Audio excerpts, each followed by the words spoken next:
brought you by Silver Pumps and Motors. Top quality और consistent performance के लिए सिर्फ सिल्वर पंप्स नाम याद रखना. సో అక్కడ ఏపీలో ఓట్ల శాతంపై డైలాగులు పెళ్తుంటే ఇక్కడ తెలంగాణలో దేవాదుల దంగల్ నడుస్తోంది. దేవాదుల ప్రాజెక్టుపై పొలిటికల్ దంగల్ నెక్స్ట్ లెవెల్ కు వెళ్ళింది. పంటకి నీరందక రైతులు లబోదిబోమంటుంటే రాజకీయ క్షేత్రంలో మాత్రం అధికార ప్రతిపక్షాల మధ్య డైలాగుల వరద పారుతోంది. తాజాగా బీఆర్ఎస్ నేతలు దేవన్నపేటలోని పంప్ హౌస్ ని పరిశీలించడం మరింత కాకరేపుతోంది. దేవాదుల ప్రాజెక్టు కేంద్రంగా తెలంగాణలో రాజకీయం యమారంజుగా సాగుతోంది. అసలేం జరుగుతోంది? నీటి విడుదల ఆలస్యానికి కారణాలేంటి అని తెలుసుకోవడానికి బీఆర్ఎస్ టీం రంగంలోకి దిగింది. మాజీ మంత్రి ఎర్రబెల్లి దయాకర్, ఎమ్మెల్యే పల్లా రాజేశ్వరరెడ్డితో పాటు పలువురు నేతలు దేవన్నపేటలోని పంప్ హౌస్ ని పరిశీలించారు.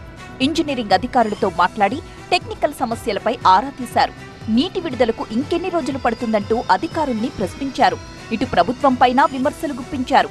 పంటలెండిపోతున్నా నీటిని విడుదల చేయడం లేదంటూ ఆగ్రహం వ్యక్తం చేశారు. కాంగ్రెస్ ప్రభుత్వం వెంటనే స్పందించి నీటిని విడుదల చేసి రైతులను ఆదుకోవాలని డిమాండ్ చేశారు బీఆర్ఎస్ నేతలు.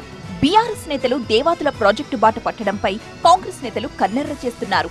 గత ప్రభుత్వ పాపం వల్లే జనగామ జిల్లా రైతులకు ఇలాంటి దుస్థితి వచ్చింది అంటున్నారు.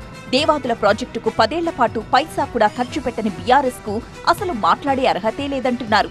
టెక్నికల్ సమస్యల పరిష్కారానికి కృషి చేస్తున్నామన్న హస్తం పార్టీ నేతలు వీలైనంత త్వరలో నీళ్లందిస్తామంటున్నారు. రైతుల బాధలు కాంగ్రెస్ పార్టీకి మాత్రమే తెలుసంటున్నారు. కొంత నీటి కొరత ఉన్నమాట వాస్తవమే. ఉన్న నీటిని సరిగ్గా ఉపయోగించుకుని స్టాండింగ్ క్రాప్ మొత్తం కూడా సేవ్ చేయడానికి డ్రింకింగ్ వాటర్ కూడా ఉండే విధంగా మేము చర్యలు తీసుకుంటున్నాం. ఇక దేవన్నపేట దగ్గర 3 మోటార్లు ఏకకాలంలో ఆన్ చేస్తే 18,000 క్యూసెక్కుల నీటిని ఎగువకు లిఫ్టింగ్ చేసే అవకాశం ఉంటుంది. కనీసం ఒక్క పంపు నుంచి నీటిని రిలీజ్ చేసిన 600 క్యూసెక్కుల నీటిని ఎత్తిపోసి ఎద్దడిని కొంత మేరకు తగ్గించే అవకాశం ఉంది. తద్వారా స్టేషన్ ఘన్పూర్, జనగామ, పాలకుర్తి నియోజకవర్గాల్లోని యాసంగి పంటలకు కావలసినంత నీరందుతుంది. అలా నీరందించడానికి ఈ నెల 18ని దేవన్నపేట పంప్ హౌస్ కు వెళ్లారు మంత్రులు ఉత్తమ్, పొంగులేటి. నీటి విడుదలకు పూజలు కూడా చేశారు. కానీ మోటార్ నిర్మాణంలో సాంకేతిక సమస్య తలెత్తడంతో నీటిని విడుదల చేయకుండానే మంత్రులు అక్కడి నుంచి వెనుతిరిగారు.